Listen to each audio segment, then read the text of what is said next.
So bear with me as I get the other platforms up and running, and we should have a show on the road momentarily.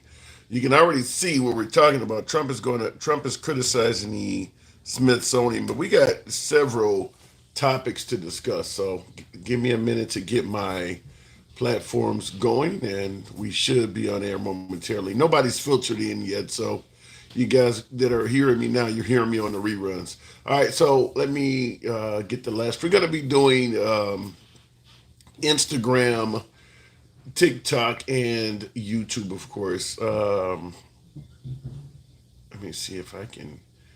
Sometimes when yesterday I was under the weather, so when you skip a day, sometimes the damn equipment doesn't work as well, and that's what I'm dealing with now. So I'm trying to get my other platform on, and we should be on in a minute here.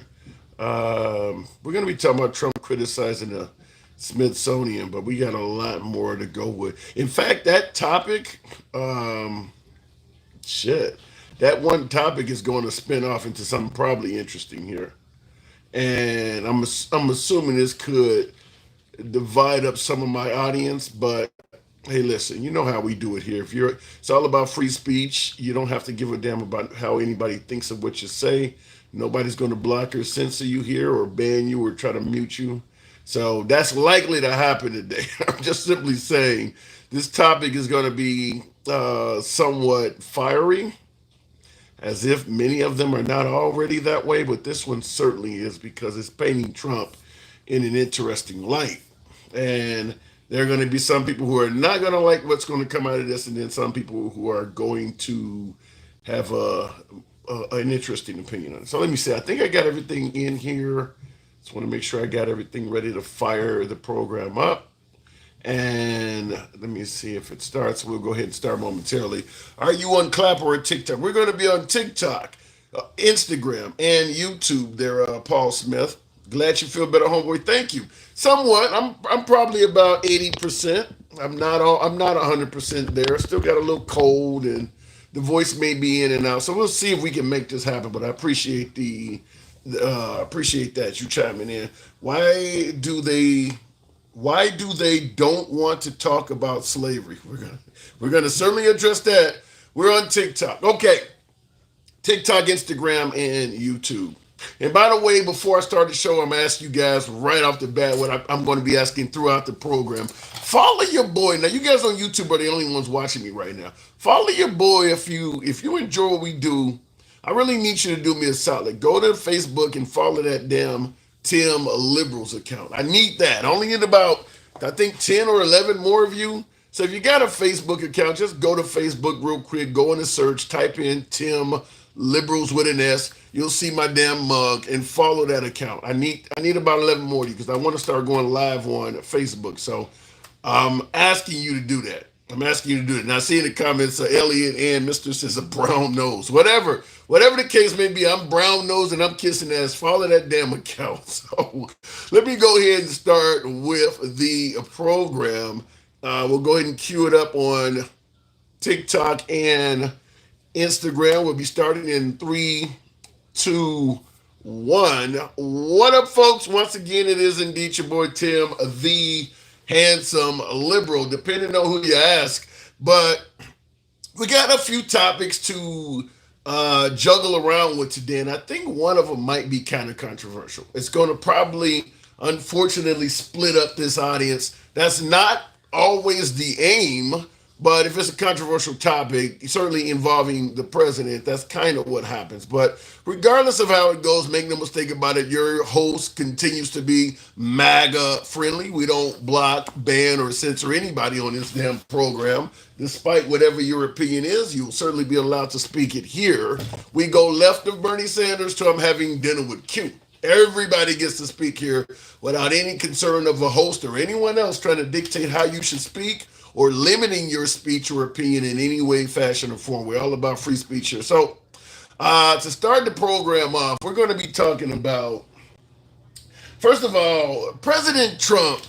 I want to say President Trump's in the news, but damn it, he's always in the news, and today is no exception. But it's what he's in the news for. that is going to spark off our first topic today. He has instructed his lawyers to scour through America's museums to rid them of exhibits he considers woke, specifically citing exhibits on slavery. President Trump targeted the Smithsonian museums, saying they are, quote, out of control, where everything discussed is how horrible our country is, how bad slavery was, and how unaccomplished the downtrodden have been. Back in March, the president signed an executive order directing the Smithsonian Institution, which runs more than 20 museums in Washington and elsewhere, to, quote, celebrate American exceptionalism and remove divisive or partisan narratives.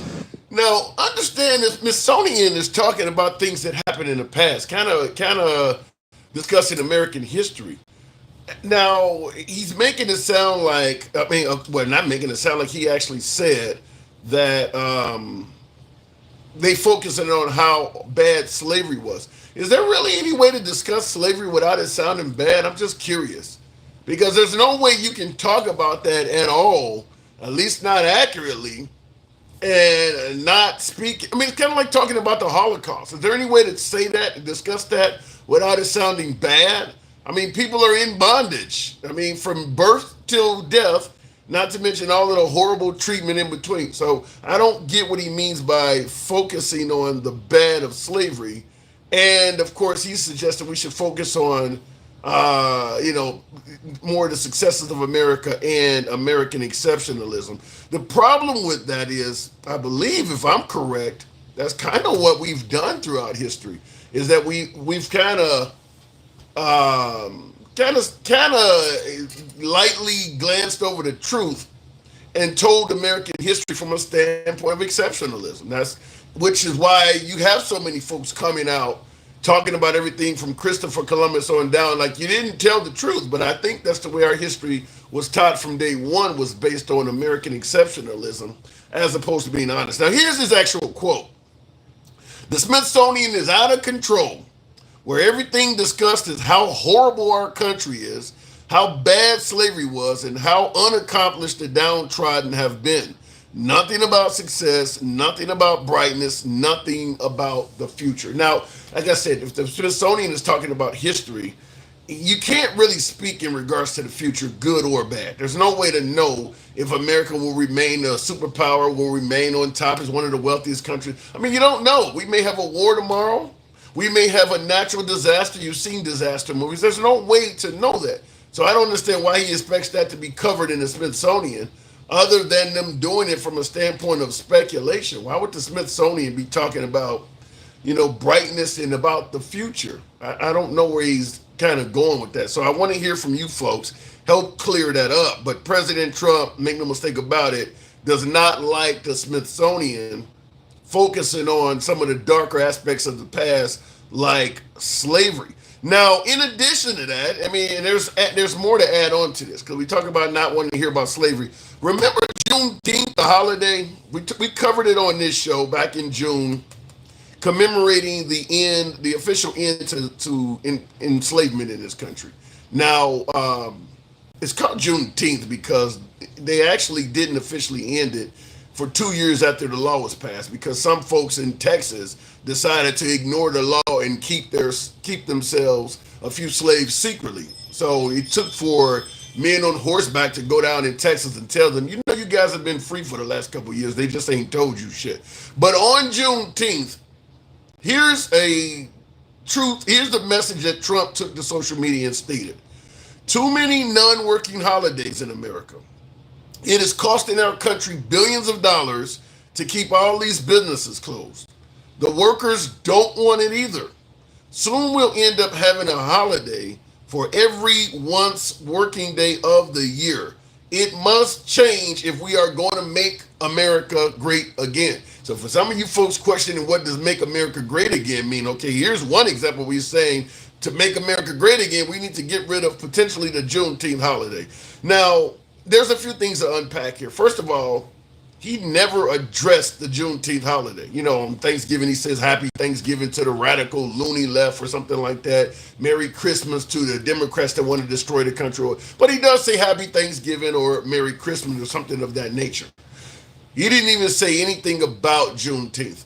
Did not state it at all in any of his messages. Didn't even address the holiday. The only thing he said is we got too many holidays and it's costing the country billions of dollars to keep all these businesses closed. Couple things to unpack here. First of all, when he says billions of dollars to keep all these businesses closed, I want to ask you guys, appreciate the hat mustache there, DJ Julio, shout out to you. I want to ask you guys by way of yes or no in the comments. How many of you folks get a paid holiday on Juneteenth? Yes or no? Do you get a paid holiday on Juneteenth at your place of employment? Because Trump is saying it's costing billions of dollars to keep all these businesses closed. I don't get Juneteenth off. And I damn sure don't get paid for it. Does anybody? Okay, so when he's saying billions of dollars to keep these businesses closed, what businesses is he talking about? So let me know in the comments, yes or no. Do you get Juneteenth off as a paid holiday, just like Christmas or New Year's or Thanksgiving? Because he's saying it's costing billions of dollars to keep businesses closed. I'm not aware of any corporate business that closes on Juneteenth. And I mean, Target, Walmart, all that stuff is open. What is he talking about?